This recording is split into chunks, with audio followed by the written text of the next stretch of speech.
Mira, podemos hablar mucho sobre la justicia, sobre cómo la justicia tiene que ver con una sociedad de carácter bélico y sobre cómo la idea de la ley, la justicia y la moral están a la base o son el principio de la lógica ideológica, valga la redundancia, del guerrero. Podemos hablar de eso si queréis, pero yo no soy un guerrero.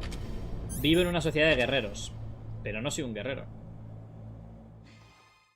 Pero sí es verdad, ¿no? La justicia era la virtud de la polis, según Aristóteles. Por todo eso que la ciudad más justa mató al hombre más justo, Sócrates y tal. Bueno, no he leído la política de Aristóteles. Yo sé de Aristóteles, pero sobre su idea de política sé bastante poco. Entonces, sí, la justicia es la virtud de la polis. Sí, pero es que eso tiene muchos matices y eso no niega lo que yo he dicho sobre que la justicia es la base de una sociedad bélica, ¿no? La sociedad ateniense era una sociedad bélica. Es lo que es así. Entonces decimos que la sociedad de los atenienses fue la primera sociedad libre democrática. Eso no es cierto. O sea, eso no es verdad. La Atenas fuera una sociedad militar. Grecia era una sociedad de guerreros en su mayor parte. Eran militares en su mayor parte. Eran sociedades de soldados. Es que no tiene más. Es que no tiene más. No, pero los atenienses eran los grandes intelectuales. Si los atenienses eran intelectuales y había intelectuales entre los atenienses. No, los atenienses eran los sabios y los espartanos los guerreros. Que no, que los atenienses eran los jefes de. Fueron los jefes de un imperio griego durante una buena temporada de la historia del mundo griego. Que no eran eruditos y ya está, ¿no? También eran militares. Aparte de eruditos, entonces bueno. Vosotros diréis, ¿y eso qué importa? Pues que la justicia es simplemente la forma de estructuración, entre comillas, política o social que siguen las sociedades de carácter bélico cuando se organizan en ciudades o en núcleos de población centralizados o estáticos que les permite crear agricultura, que les permite alimentar una gran cantidad de población para mantener unos ejércitos todavía mayores.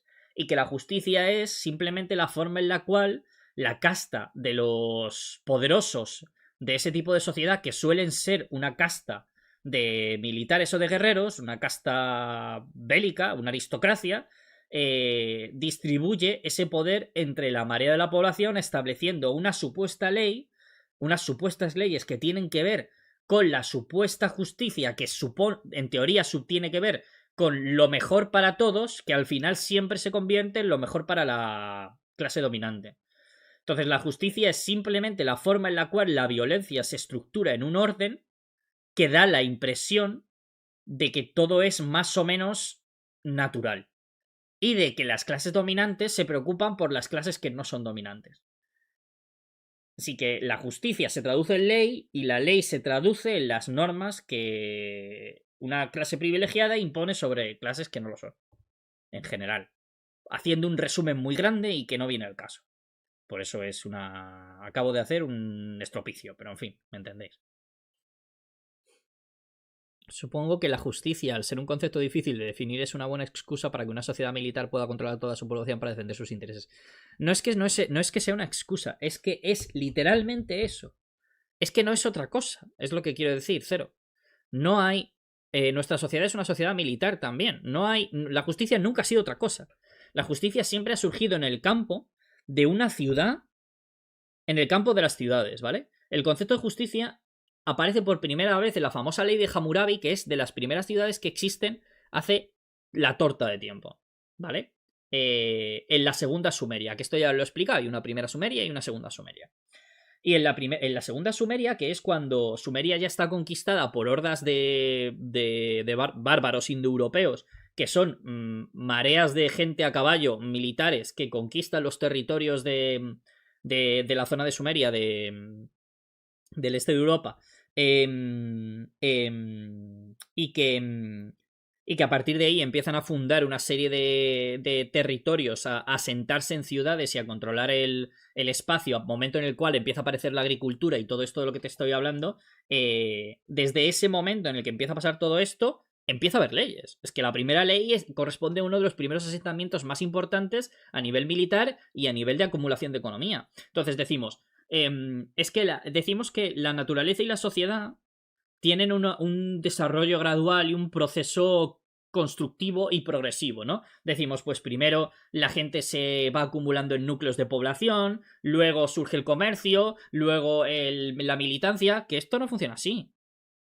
Que esto no funciona así, que todo pasa de una manera muy distinta. Entonces, el comercio surge entre núcleos de población asentados que necesitan repartirse los recursos para poder mantener una demanda cada vez más creciente debido al nacimiento creciente también de una nueva población para sostener un ejército cada vez más creciente, ¿vale?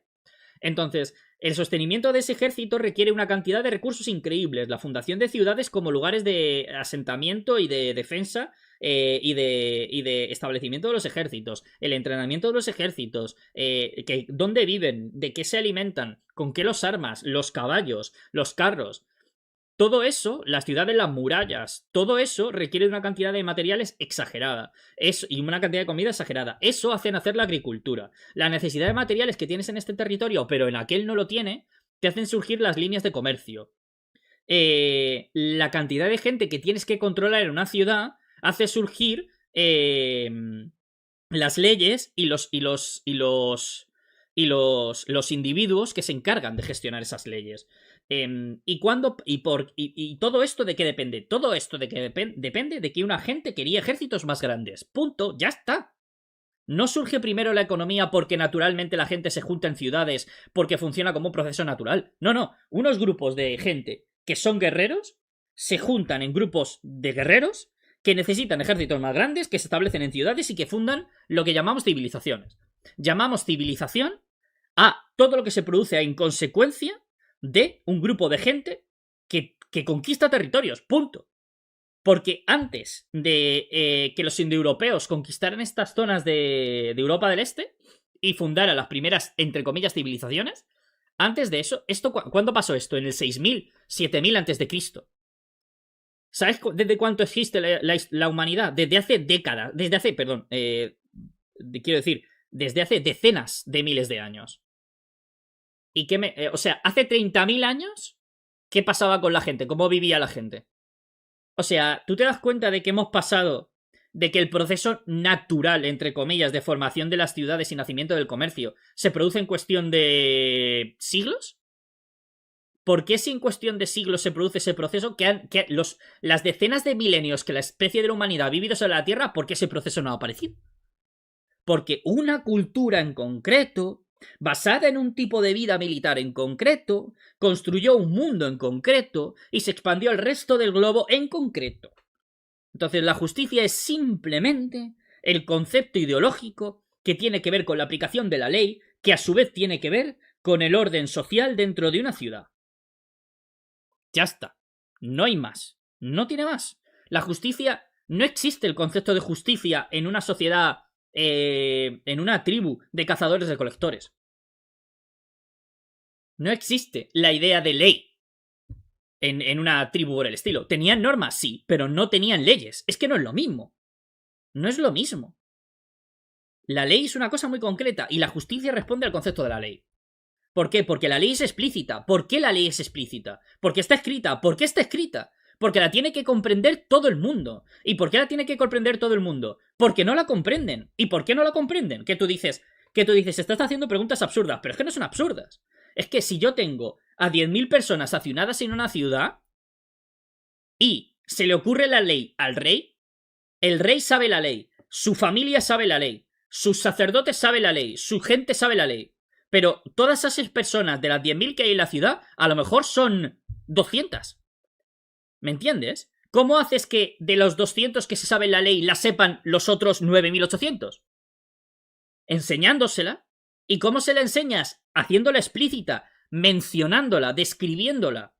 ¿Y cómo dejas claro para que la gente sepa exactamente cuál es la ley y se ve obligado a cumplirla? Poniéndola por escrito. Haciendo que los sacerdotes la enseñen.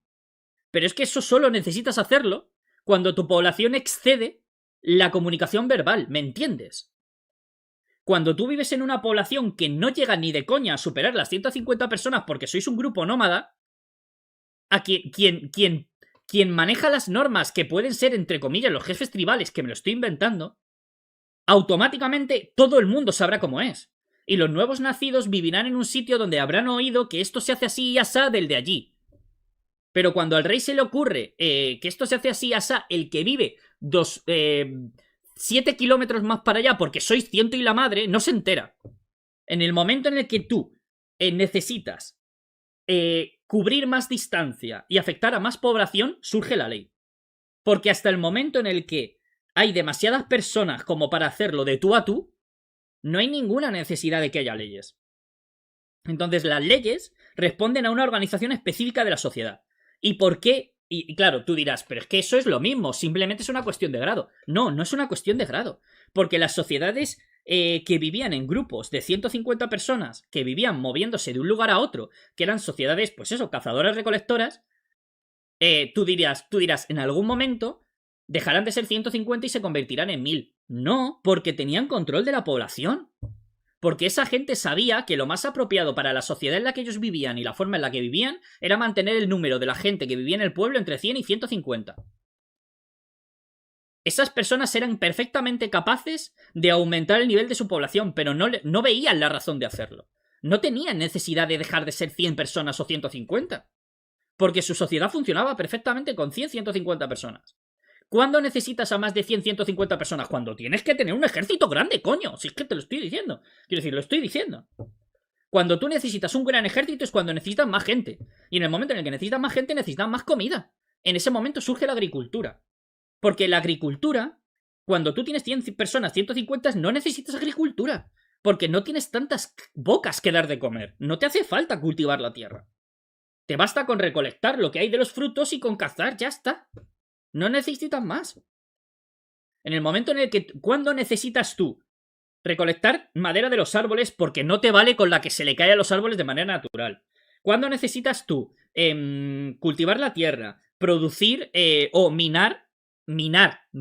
No recoger los minerales, sino ir a minar a las cuevas o a las minas. ¿Cuándo necesitas? Cuando necesitas más minerales de los que puedes recoger de manera natural. ¿Y cuándo te hacen falta? Cuando el número de la población excede el de la naturaleza.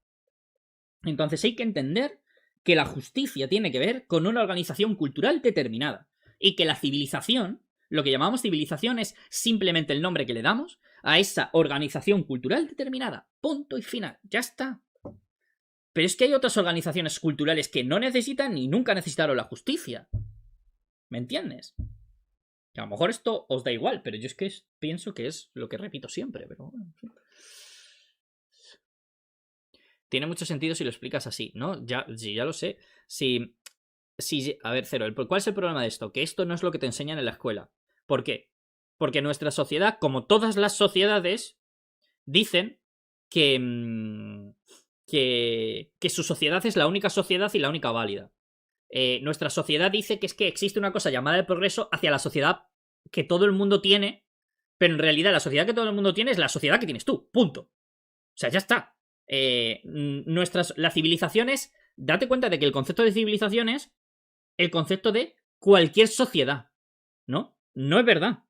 Hay sociedades que nunca han formado civilización. Ni tienen necesidad. ¿Cuáles son las bases de la civilización? ¿Cuáles son los principios de la civilización? La ciudad, el ejército y la escritura. Son las 3 bases de la civilización. Pues macho, eso es lo que yo te estoy diciendo. ¿Cuándo tú necesitas escribir? Cuando tienes Cuando tienes demasiados recursos como para poder basarte en tu mera memoria. En ese momento necesitas escribir. Antes de eso, no necesitas escribir porque te acuerdas de todo lo que tienes. De todo lo que tienes que contar. De todo lo que tienes que hacer. ¿Sabes? Entonces, ¿cuál es el origen de todo lo que consideramos la fuente de la civilización? El origen de lo que consideramos la fuente de la civilización es la guerra. Punto. Ya está. No hay más. ¿Y acaso es la guerra el origen de la naturaleza humana? No. No. Porque habrá gente que te dirá que la guerra siempre está entre los seres humanos. Y sí, la violencia es algo común en la humanidad y en los animales. Pero es que la violencia no es la guerra. No es lo mismo. Entonces, el origen de la civilización es la guerra. Pero es que la civilización no es la humanidad. Entonces, ¿la justicia qué es? La forma en la cual La guerra orquesta una ciudad. Punto. Ya está. Ya está, no tiene más. No tiene más. No hay más. En ese sentido, cuando tú te lo planteas de esa forma, la idea de qué es justo y qué no es justo deja de convertirse en algo que afecta a todo el mundo, que es universal, que es moral y que determina el bien, el mal y el destino del universo. Deja de ser una idea cosmológica que pertenece a una sociedad bélica y te das cuenta de que al entender eso te das cuenta de que la justicia pasa de ser un orden cósmico a el orden de una clase social privilegiada que intenta establecer su poder como un orden cósmico. Bueno, pues a lo mejor es que la justicia no me importa, ¿sabes? No sé, quiero decir, en fin, si los análisis de... Iba a decir, cuando veamos Arcane hablaremos de esto, pero no lo vamos a ver, o sea que...